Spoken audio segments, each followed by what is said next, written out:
La la la la la la la la la, love is love. La la la la la la la la la, love is love. Let's talk about you. Let's talk about me. Let's talk about you. Let's talk about me.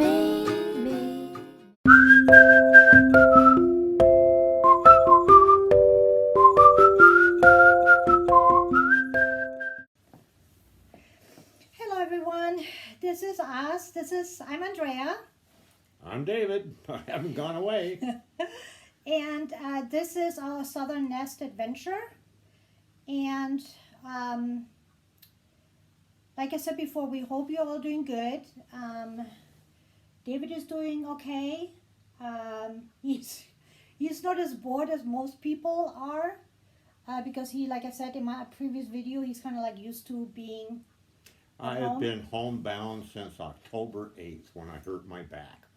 So I've already been home for 6 months without being able once in a while going to the grocery store for 1 or 2 items.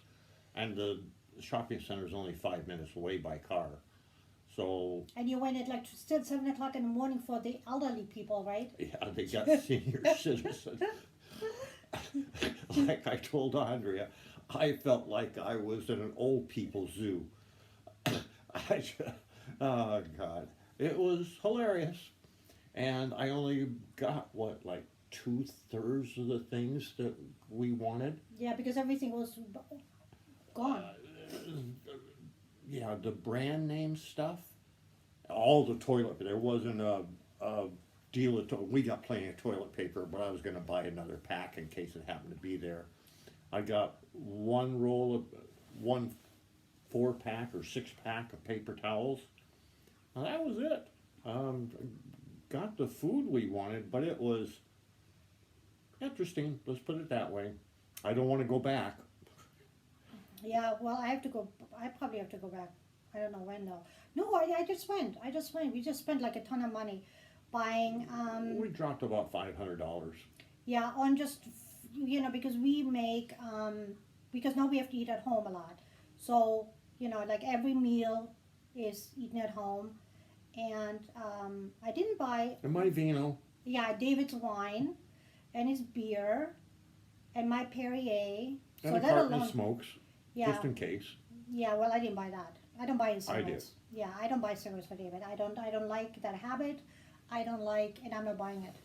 What can I say? Yeah, I think it's so disgusting. So anyway, so we wanted to start. Maybe we're not going to finish the story about Lillian today, but we want to at least start it today. So Lillian, You need to.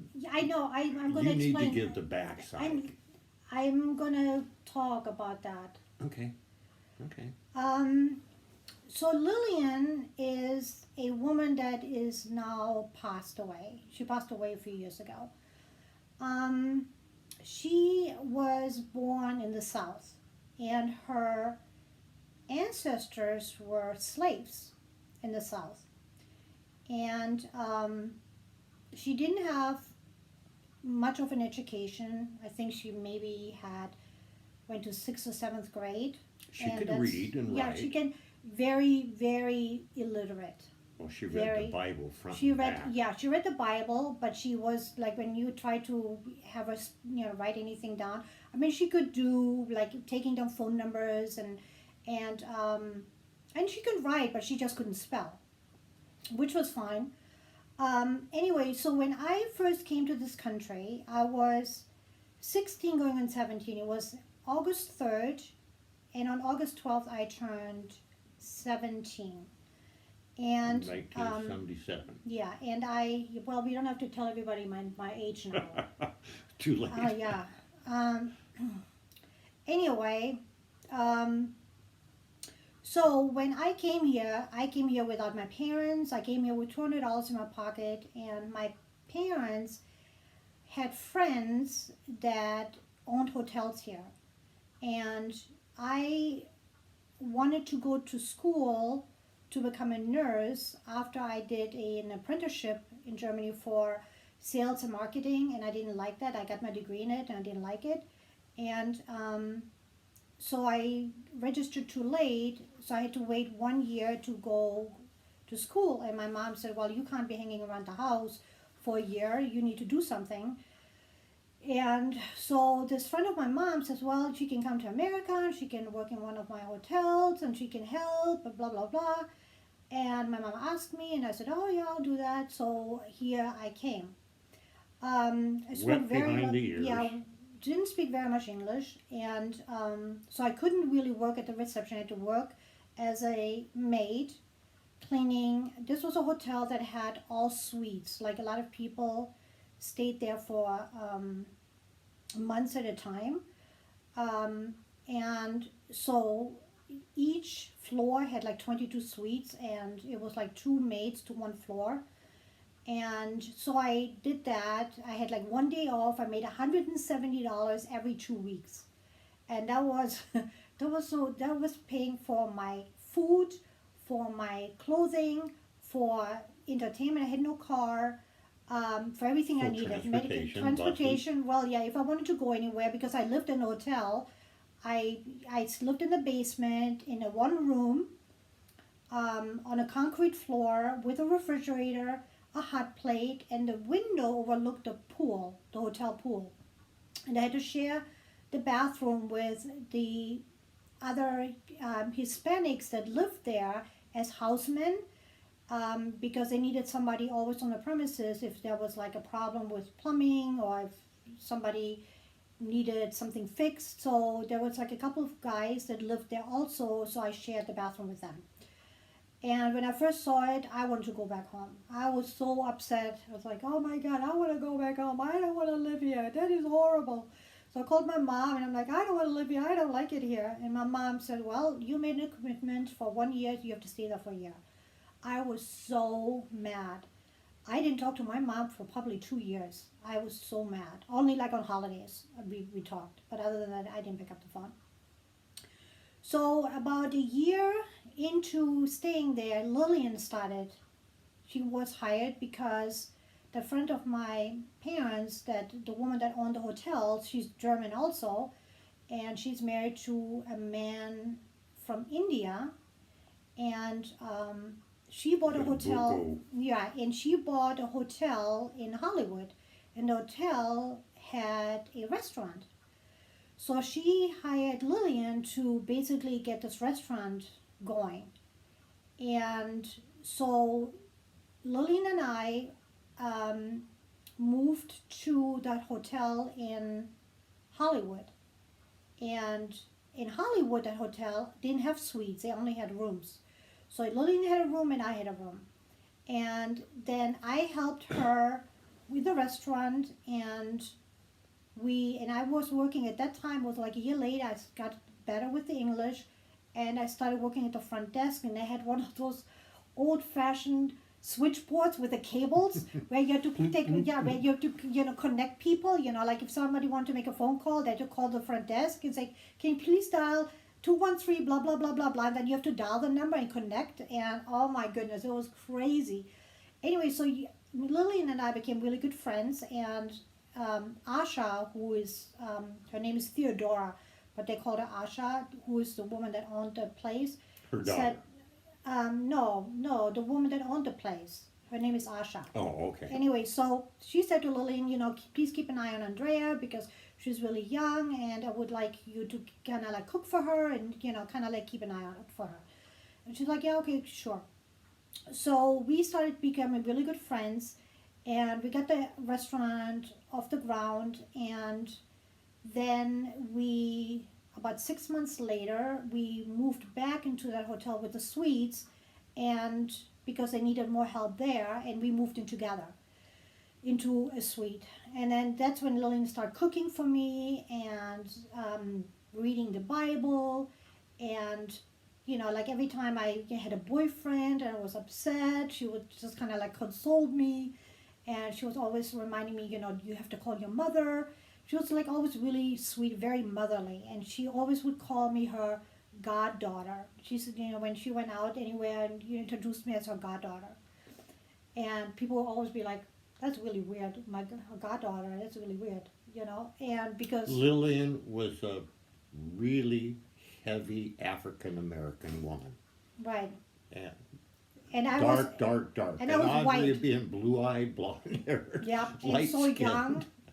Right. So it was really kind of, but we became really, really close friends. And she was like my mother in so many ways, up until she actually died.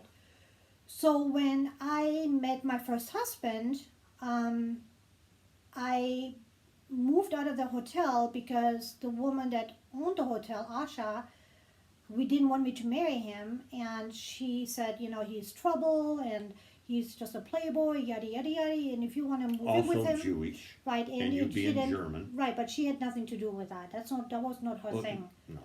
That was not her thing. Why? So she said, well, if you marry him, if you want to move out of the hotel, that's fine, move in with him, but I'm not going to hold a job for you then. And I'm like, okay, fine, then I'm just going to find my own job. And so I did, and I moved out, and I moved in with my ex-husband, and I found another job, and the trouble with my ex-husband started almost immediately. Like 6 months later into the relationship, the trouble already started. And I remember being on the phone with Lillian all the time. I don't know, he did this and this and this and this, and I did this and this, and she would always kind of like, you know how he is, and just be patient. He's very young, and you're very young, and always kind of like like calm me down.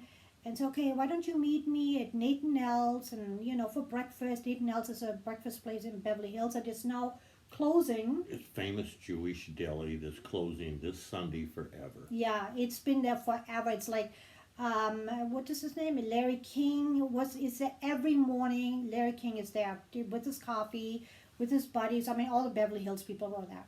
So anyway, so this back and forth with me and my ex-husband went on for about a year or two.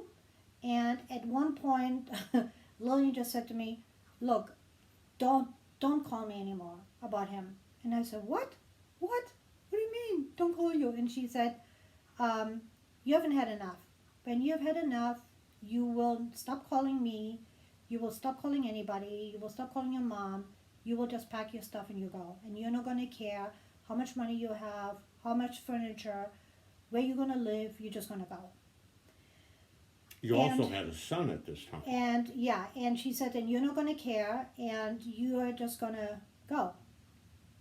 And in the middle of all this, was my drama with my ex-husband. She had enough working for Asha at the hotel because she wasn't paying her on a regular basis. There was like other things that she wanted her to do, wanted her to work like 6 days a week. And Lillian at the time was like in her 60s, I think. Yeah, she was probably 61, 62.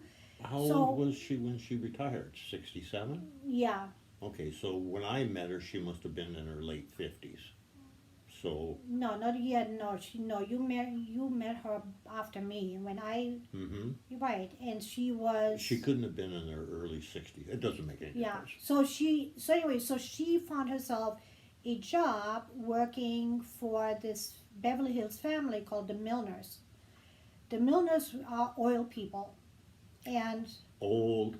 They were tied to the Middle East one way or the other. I think it was the Saudis.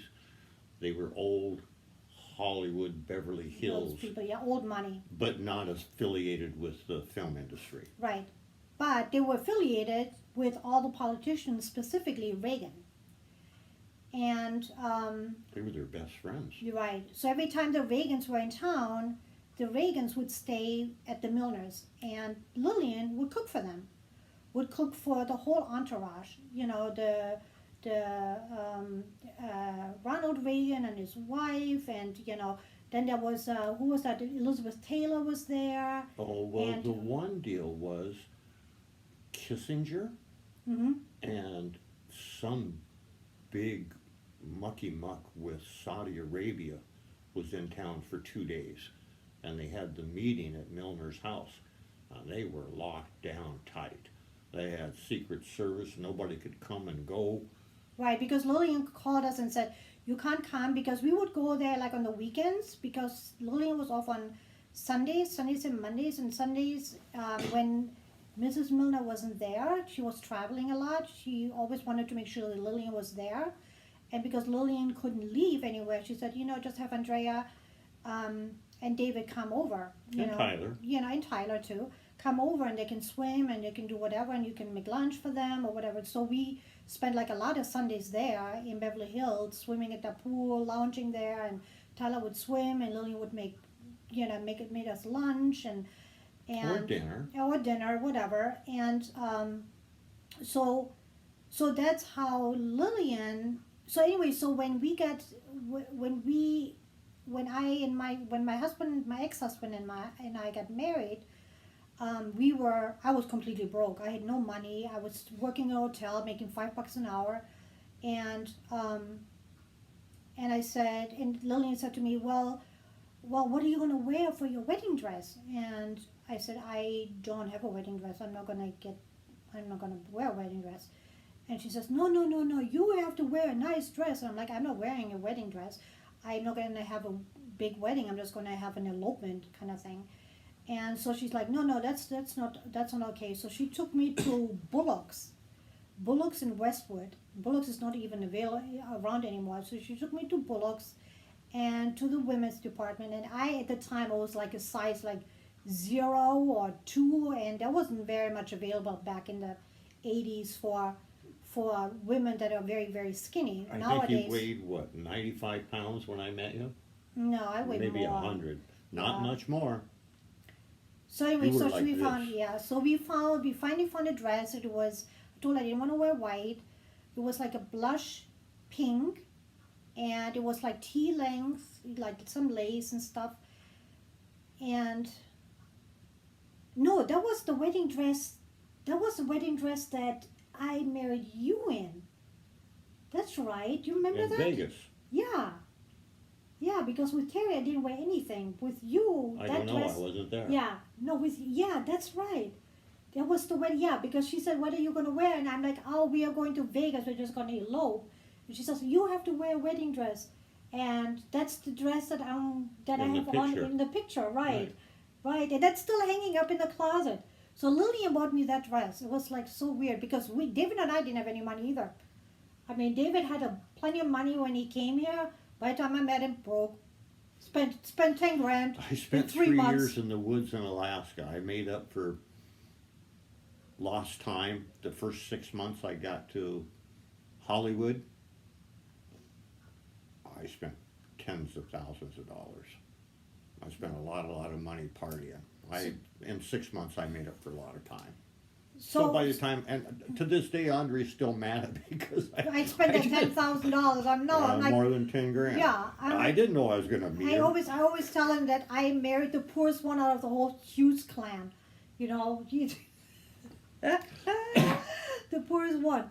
Anyway, so that's how David met Lillian, and that's how he met the Milners. So one day. Not Rex. Rex was. No, not Rex. I didn't say Rex. You said the Milners. I think Rex had passed away by the time I came into the scene. No, he hadn't passed away. He was still there, but he was always around. But we met Reese, her son, Reese. I met him. I never did. Yeah, I met him. And they had a daughter too, didn't they? Right, I never met the daughter, but I met the son, Reese Milner. And so this one day, so Lillian always asked, like if the Milners were out of town, and she needed to go somewhere, and there was no driver around, or if she needed something to be picked up, she always called, okay, hey, can David get this, and can David get that? And we were always available. We always, because it was all in a heartbeat. Yeah, because she was our family. And so this one day she called and she asked David to come to the house to pick up a box. That's when the houseman and the other house lady, they were married and they just bought a house in Lancaster, their very first house, and they were moving that weekend. And that's when the Reagans were leaving the White House, and there was a fundraiser going on. Was it Pacific Palisades? Yep. or Bel Air? Well, they moved to Brentwood. Bel Air or Brentwood, one of them. Anyhow, it was a fundraiser to help purchase, The house. right. And Jimmy Stewart, who most people probably don't know, was a big writer of poetry. And Jimmy Stewart and his wife are really good friends with the Milners and the Reagans. So Mrs. Milner convinced Jimmy Stewart to write this book of poetry. And he did. It took him a while, and the book was only what? Yeah, we have it here somewhere. I was It's only looking for about it. I was 40 looking or for it the other 50 day. pages long. It's a very thin book. And so he wrote this book of poetry, and they printed, what, 500 copies? Well, it was like in one box or two boxes. Oh, no, it filled up the whole back end of the station wagon. There Oh, was okay. like 10 boxes. Well, it got to be more than 500 then. So anyhow, they wanted Jimmy Stewart to autograph all of these books. They were going to auction them off. And the publishing company made a mistake, and instead of delivering the books to Jimmy Stewart on what, Roxbury Drive, they delivered them back to Mrs. Milner's house.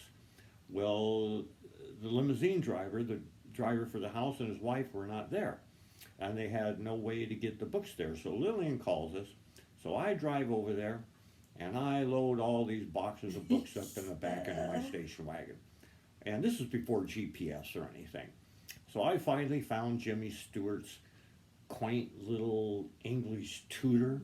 It wasn't little, but they lived there forever.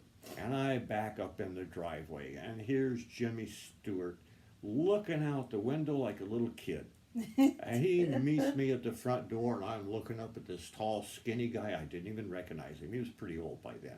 The minute he opened his mouth, hi! You knew exactly who he was. So I'm unloading these boxes of books, and he comes out and he wants to help me haul the boxes into the house. And I said, no, just go get a place for me to put these, and I'll bring them in. He looked pretty feeble. So I haul all the boxes of books and put them on this dining room table that must have been 15 stinking square feet, or not square feet, but 15 feet long. And his wife, this little red-headed little beboppy thing, she's running up and down the stairs offering me water or soda, whatever. She's in the middle. She's just full of, pardon me, piss and vinegar. And Jimmy Stewart, he's just such a gracious guy. So I get all the books in there. I don't know, was it 2 weeks later? 3 weeks later, he finally had autographed as many. He didn't get them all autographed. He ran out of capability to do it. So they called me and asked me to go back over to Jimmy Stewart's house and pick all the books up and bring them back to Milner's, which I did in a heartbeat. I'm not kidding you. This is like a little 5-year-old boy sitting in the window with the curtains pulled back, just waiting for me, just waiting for me. And as soon as I pulled in the driveway, he's waving at me, just like old home week. I mean, how often would somebody get to meet someone like that? And I'm not an autograph seeker. Never asked a single person for an autograph my whole life. But this guy, just, the memory is in here. Just. It was kind of cool though when we went over and then Lillian, when Mrs. Milner's husband died, Reese Senior died. Oh, Reese! I was thinking his name was Rex. No, Reese Senior. When he died, Lillian at some point or another, she retired. The Milners, because she was already getting pretty old, and the Milners had bought her a condominium in Palm Springs, like free and clear, paid for the whole condo just so for her to retire as a thank you for good service and for always being here. And I mean, just so sweet. And so we went back and forth to Palm Springs to visit Lillian. And spent the weekend there. Yeah, spent the weekend there. And then one day she gets a phone call from Nancy Reagan. From Nancy, so you can finish it. You can take it from there. this is about the time that Reagan was getting dementia, and they had a really nice place, and of course Secret Service and whatnot. Yeah, that's in Brentwood And- over there. Brentwood, I think. Brentwood. Yeah, up on the hill, Mm-hmm. an area that we certainly couldn't afford. Um, the Reagan's housewoman, the woman that ran the whole house, went on vacation for 2 or 3 Yeah, weeks? went on the leave Went of back to her absence. country. Yeah. And so Reagan always loved Lillian. Mm-hmm. They would have a dinner party at Milner's house. Reagan would go into the kitchen and have dinner with Lillian, sitting there. She Yep. made I liked the same thing he liked. He liked her blackened Black and catfish. Yeah. collard greens, Yep. fried potatoes, and she made the best cornbread you've ever had in your Yep. life. If you like cornbread, Oh my God, she was that's such a what good cook. Reagan liked. And he would come in and he always told Lillian, he was teasing her, if you ever decide to leave Mrs. Milner, you can come work for us. Of course, she wouldn't leave Milner. But when she retired and she was in Palm Springs, she must have been 67, 68, something like that, Right. about my age. Right. And with the house lady left to go on vacation, so Nancy Reagan called Lillian and asked her to come back to LA and fill in for the house lady while she was gone. So of course Lillian said No, yes. Lillian is like, well, I don't know how I'm going to get back and forth. They sent a limo to And get then, her. right, and they said, oh, we'll take care of transportation, so you can stay here for Monday through Friday, and on the weekends you can go back home, and we'll take a limo. We have a limo take you back home. So she would work for the Back and forth, work back and work forth, for the Reagans Monday through Friday, and on the weekends she would be off. And then one day she asked us to come over to the Reagans, To pick her up. We offered Yeah. to pick her up, and I was going to cook for her for a change. right, So I barbecued, and we drove over to pick her there, up. and the Secret Service must have done a quick background check on us. And the reason I say that is that when we finally found our way up to this mansion, and it's all stone walls and big iron gates, and I pull up to the gates, and these two little cameras, just, we never saw a Secret Service guy. Oh, Mr. and Mrs. Hughes, how are you? Come on in. The gates open. I just drive in. I didn't know what we were getting into.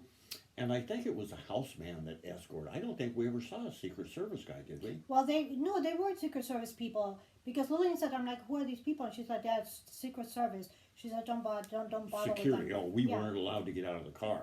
No, we went inside. I don't remember that. Yeah, we went inside the foyer, and got Lillian, and Lillian's like, oh, you want to look around, and but you can only stay on this part of it, Right. And we're like, I- oh yeah, Now because that you mention, I vaguely remember that. yeah, we went inside, and then and I said, who are all these people? And she says, oh, that's Secret Service somewhere. I was just so overwhelmed. What are we doing here? Yeah, it was pretty interesting. And then when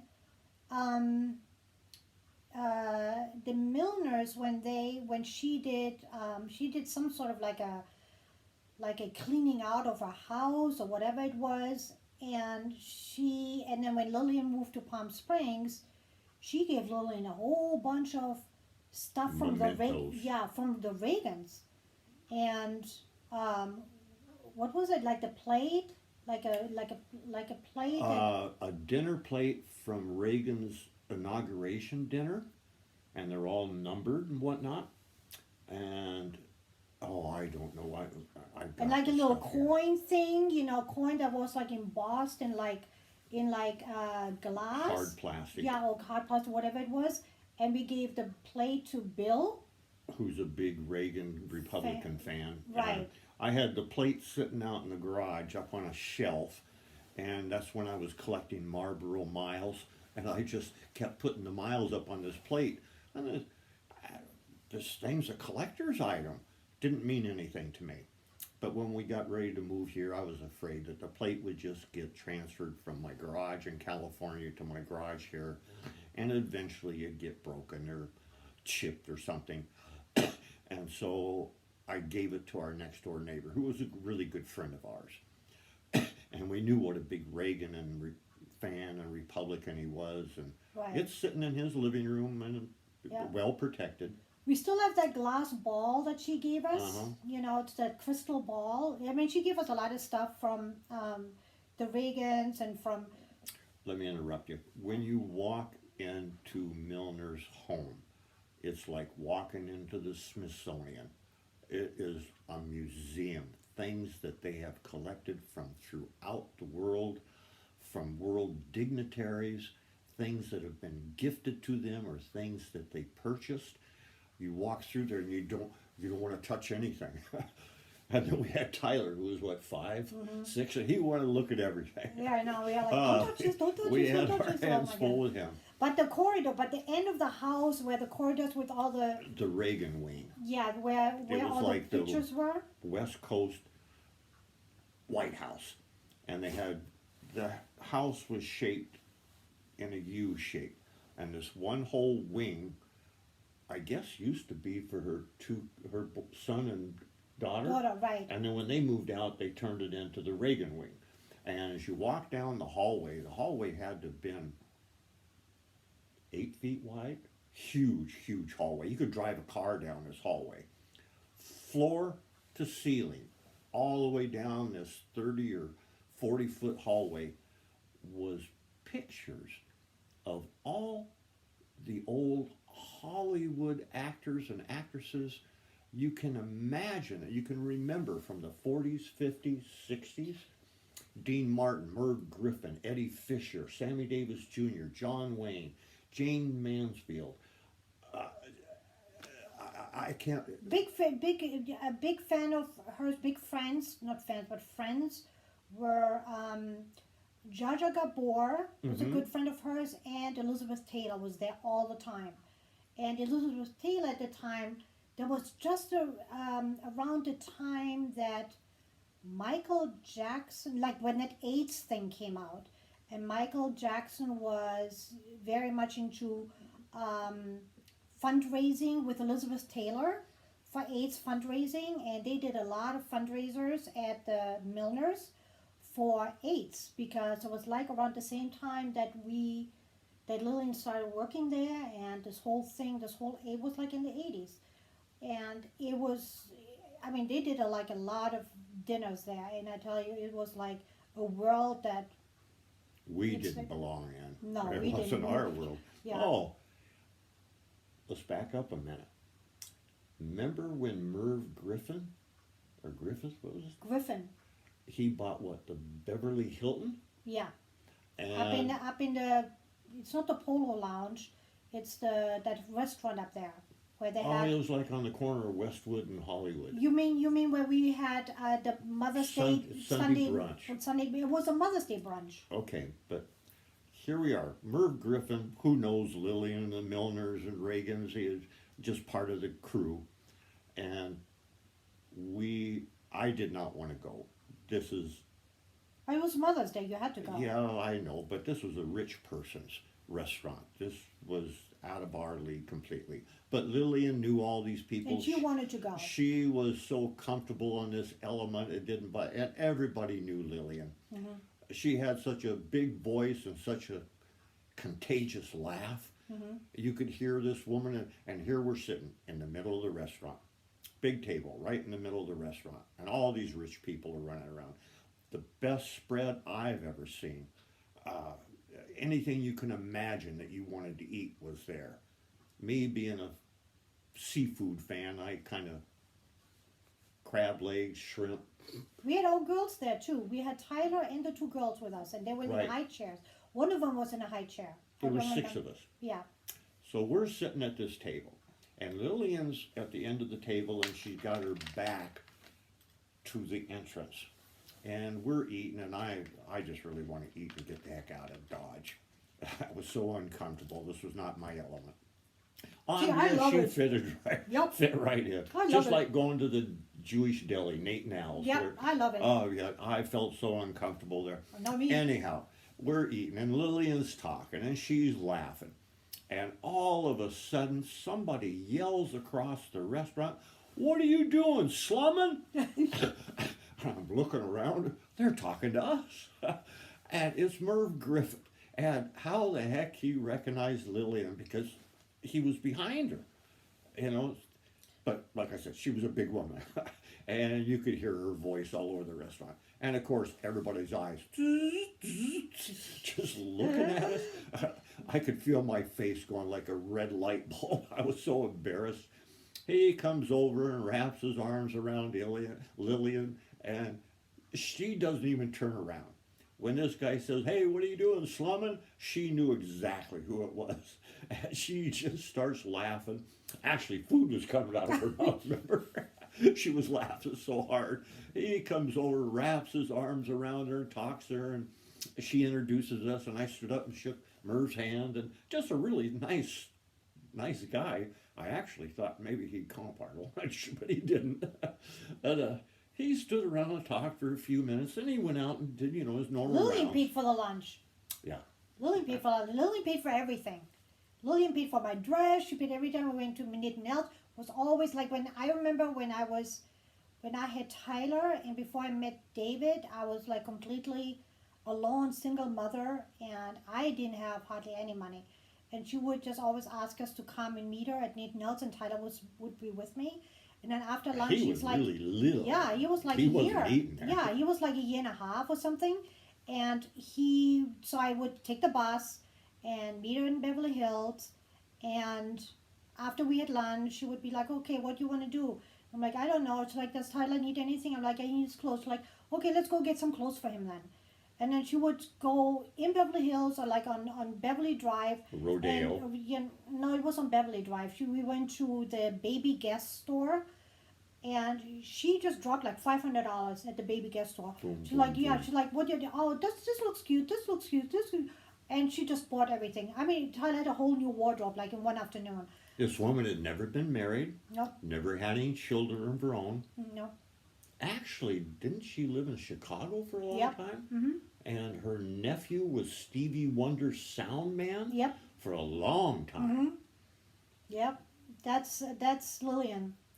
Lily never really had any interest to be married because I think she never wanted to talk about it, but I think there was some sort of like fishiness going on. I don't want to talk about it really. Molestation. I don't want to talk about it. I know. Well, why did you just say it then? Okay, I'm sorry. I would have used a more harsh word. Yeah, no, I don't. I never pressed on it, but I think, reading between the lines, I think that's what happened. And We so, were basically her family, adopted family. right. She loved our girls. Yeah, and then Pat came, Pat Kachurka was also becoming her friend, because he was also part of the hotel. And everybody, we were all like one big family in this hotel that we all lived there and we all ate with Lillian. There's like more and more people, This started is before to, my time. yeah, before David's time. I mean, we all ate together, Lillian would cook and everybody would know, okay, what time is dinner? 6 o'clock. Okay, that was Pat, there was Jeff, Reno, who is a screenwriter now. Who worked on the Mork and Mindy show right afterwards. So he was like a big fan of Lillian's, and then Pat, who's still in Culver City, me, With his limo company. and he owns. then Gabi Trox, Yeah, the German, And Phil, the guy that Phil, owned the restaurant yeah, in yeah. Beverly Those Hills. that's like another story. That's right there, Gabi and Phil. That's like another crazy story. So anyway, so that's like the gist of Lillian, but Lillian, it kind of like weaves in and out of our lives for like a while. She was always a mainstay. Yeah. Just When solid. if you And she loved me. and Just, if you want to hear, if you are interested in hearing more stories, she will be weaved into the stories more and more.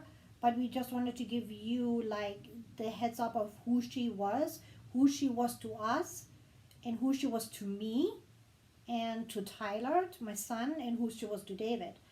Because David really loved her too, and David loved David, and she loved David too. I would have done anything for that woman. I know. I mean, when she died, it was so sad. But she had a really, really good life. And that's one thing that she always said. She's like, when I die, I don't regret anything. I had a good life, even though she had a hard life. She had a really hard life. She always persevered. Yep, she worked hard, and she had a good. Surrounded by people that loved her. Yep, and always her Bible, her Bible, her Bible, her Bible, her Bible. I Always don't know how reading the she Bible. could read it. That thing was so worn out. Yep. I looked at it a few times, and some of the pages were, the ink was actually I worn know. off. But it was such good times with her, though. She was like the salt of the earth. She was like my adopted mother. I adopted her, and she adopted me. She adopted you, right? Yep, yeah, that was great. So anyway, so until the next part, what is that, 3 we're gonna do? I don't know. Yeah, I'm part tearing up 3. a little bit here. Yeah, part 3 we're gonna do of I think we're gonna talk about Phil and Gabi and Lillian, and how that whole thing all came together. Phil, what a character. Yep. So like these are all like our Hollywood, Beverly Hills, LA stories that we have lived through, and we are not all that These old. are things that a lot of people wouldn't have run into. How the heck we did, I got no idea. Well, you ran into it because of me, and I ran into it because of the hotel. And because I was alone, and because I was so young, it's like somebody needed to take care of me. So it was like the perfect person. So see, there is, every time, But then I came along. Exactly. And you know what? Anytime you think that you're alone, you're never alone. And anytime you open your eyes and your heart and your mind open, like I would have never in a million years thought me and Lillian would ever become friends and family because of our completely different lives and different ages and different ethnicities. But because of my situation at the time and her situation at the time, we all kind of like,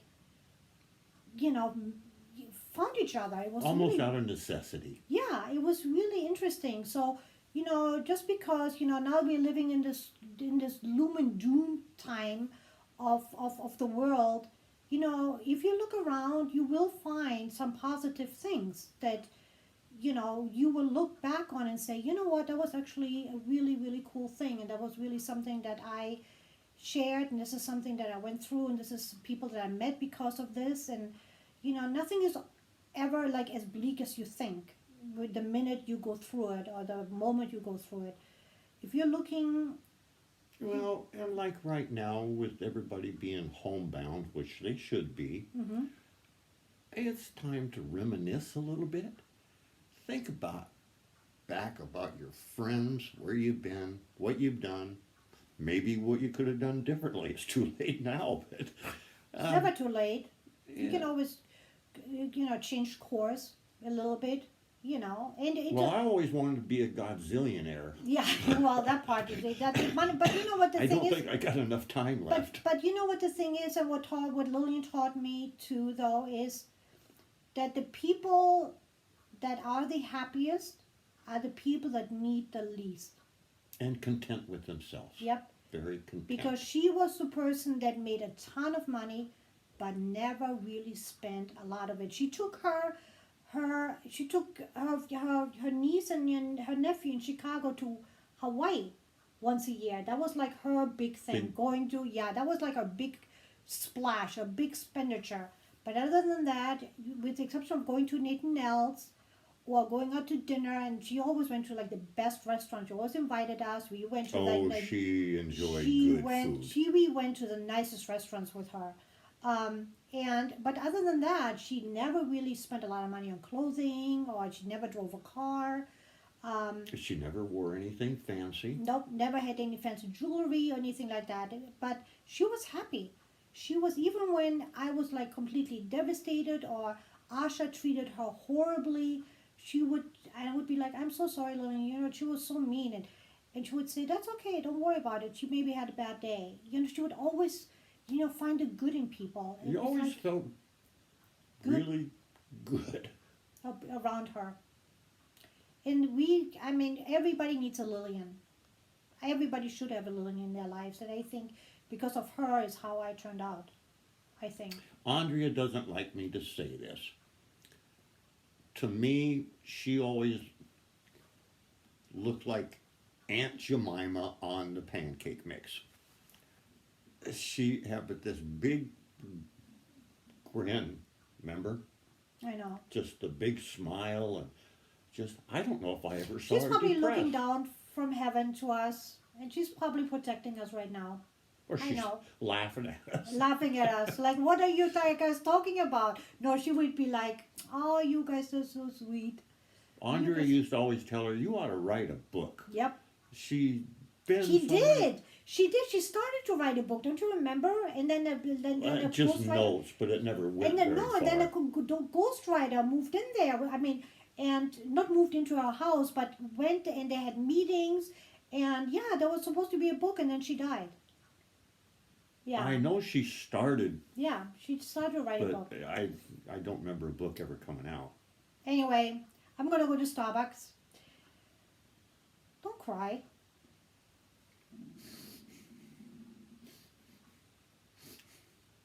She had a good life.